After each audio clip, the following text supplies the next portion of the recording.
Ici, au Québec, nous avons des gens merveilleux qu'on ne connaît à peu près pas. Blablabla s'est donné comme mission, une fois de temps en temps, dans la saison, de les faire connaître. Et aujourd'hui, on est très gâtés. Il s'agit d'une femme, et pas n'importe laquelle. Ce sera un peu, tout au long de l'année, notre ange gardien, puisqu'elle nous donne des conseils santé. Je vous la présente dans quelques secondes.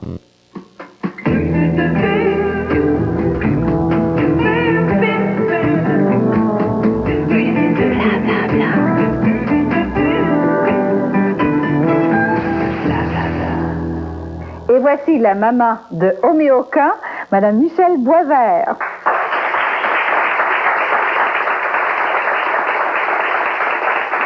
Bonjour, Mme Boisvert. Bonjour, Daniel. Laissez-moi vous dire que l'homéopathie est un endroit où je ne glisserai pas tout de suite. J'aimerais tellement en parler beaucoup avec vous. On va attendre un tout petit peu à la fin de l'émission parce que j'aimerais qu'on rencontre la femme tout d'abord, parce que vous en avez fait des choses dans votre vie pour en arriver là où vous êtes rendu. Et je dois vous avouer que je suis allée de surprise en surprise. Commençons par le début. Vous êtes de Dorval. Oui. Papa était épicier. Voilà. Et maman à la maison? Maman à la maison, mais qui aidait aussi papa. Parce que il y avait 5 filles. On a déjà été 6 filles aussi. J'allais vous dire, c'est un peu à cause de ça que vous êtes devenue... On dit aujourd'hui qu'une femme est devenue agressive. Oh, je suis devenue agressive à cause de ça, parce que je trouvais qu'on était beaucoup, puis que je n'arrivais pas à avoir une place qui... Il y avait toujours un bébé qui arrivait tous les 3 ans. Disons qu'on devrait dire que c'est beau, mais quand on est la plus vieille et puis que les moyens sont plus restreints, mais des fois, ça devient frustrant. Vous étiez bonne à l'école? Oui. Oui, nous étions surtout taquines. Assez. Il y a une fille qui s'appelle Géraldine, qui se rappelle fort bien que vous trempiez dans l'encre. Oui. Sa tresse. Oui, et puis j'écrivais sur son collet de chemise. Oh, c'est bien.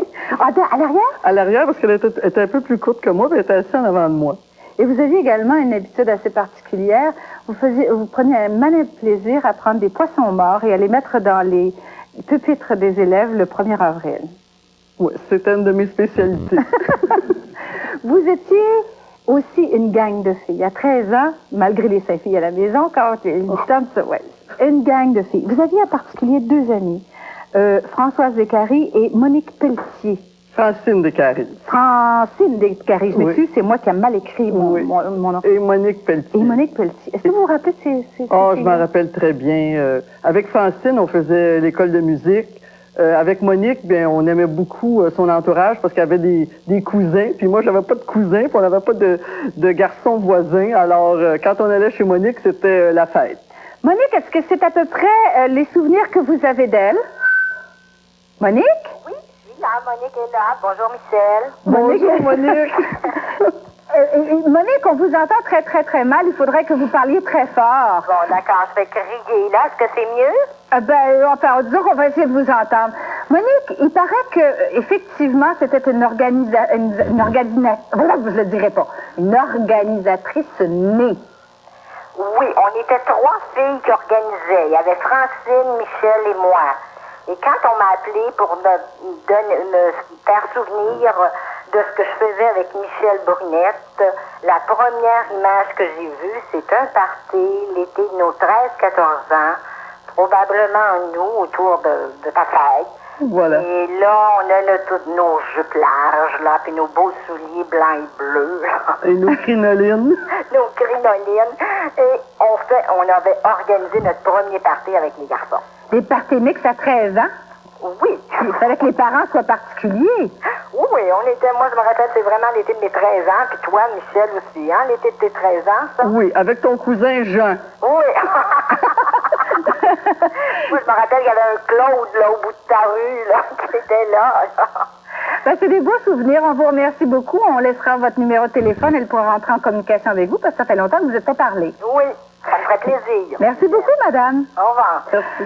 À l'université, vous étudiez pour devenir pharmacienne. Oui. Et d'ailleurs, vous étiez 2 seules filles dans toute une classe. Ça a dû On être était particulier. 6 filles. Ah oui? Oui. Ah Et oui. le restant, c'était des garçons. Je crois qu'il y avait une centaine de garçons.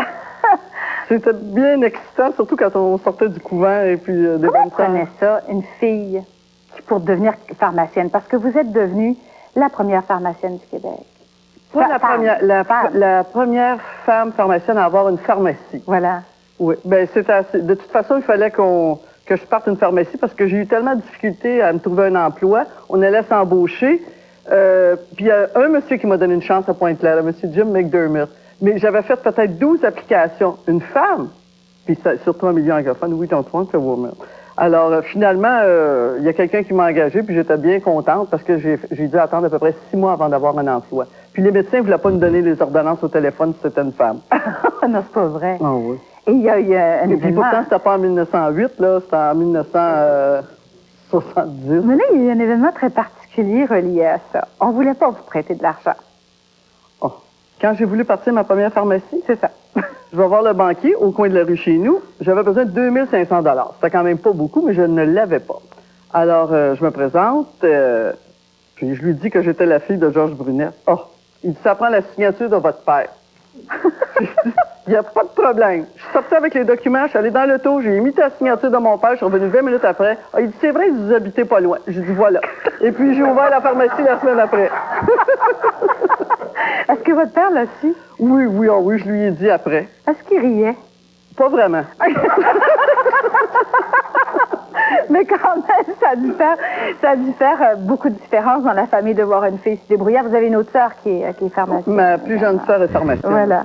Ensuite, vous êtes très, très sportive. Il semblerait qu'un jour, vous ayez continué de jouer du tennis, même si vous étiez luxé un poignet. Et la fois d'après, c'était la jambe. C'était la jambe. Et puis on a continué quand même avec mes granules. C'est la première fois que j'expérimentais de l'homéopathie. On avait 5 minutes, je crois, en plein match. Puis c'était une compétition pour s'arrêter. Et puis je peux vous dire que j'ai contourné le problème. J'ai pu finir mon match. Moi, on m'a raconté quelque chose d'encore plus drôle, par contre. Vous aviez fait des compétitions de voile aux États-Unis. Oh. Et à un moment donné, vous aviez chaviré. Et vous n'aviez en tête qu'une seule chose. J'en ai fait plusieurs.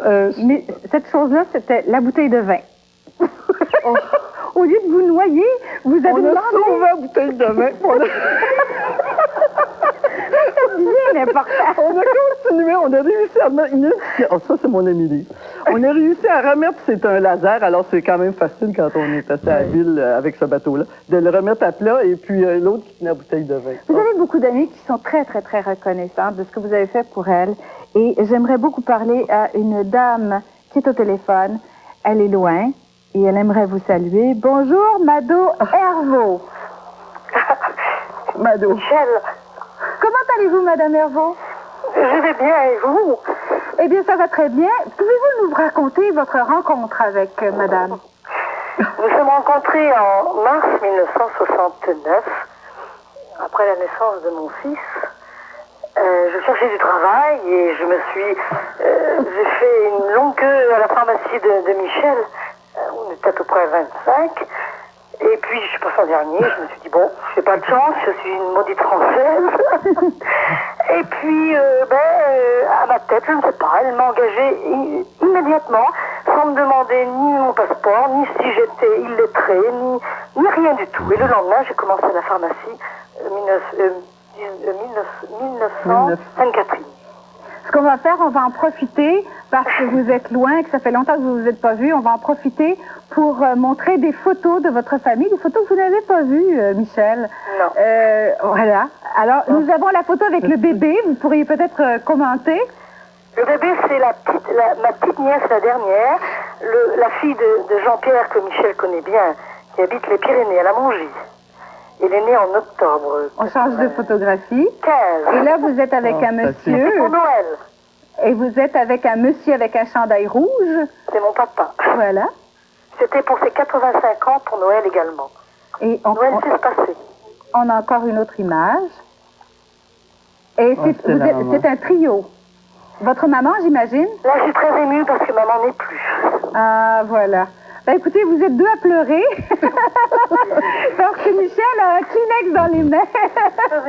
Elle est très émue, elle aussi. Merci beaucoup de votre présence. Merci, madame. Merci. Ben, écoutez, on va changer un tout petit peu le sujet. Je sais que vous aimez beaucoup aussi les voyages.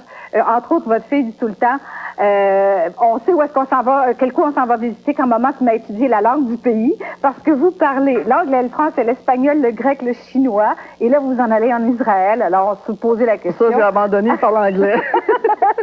Mais aussi, on sait que vous êtes musicienne, et ça nous ferait vraiment très, très, très plaisir que vous nous montriez un tout petit peu vos talents. On a mis un piano ici, à votre disposition, ça nous fait plaisir. Merci beaucoup. Madame Michel Boisvert, qui va nous jouer un petit morceau de musique. Un petit morceau. Qu'est-ce que vous avez choisi? Une réduction du Libestrom numéro 3 de Liszt. On vous écoute. On vous écoute.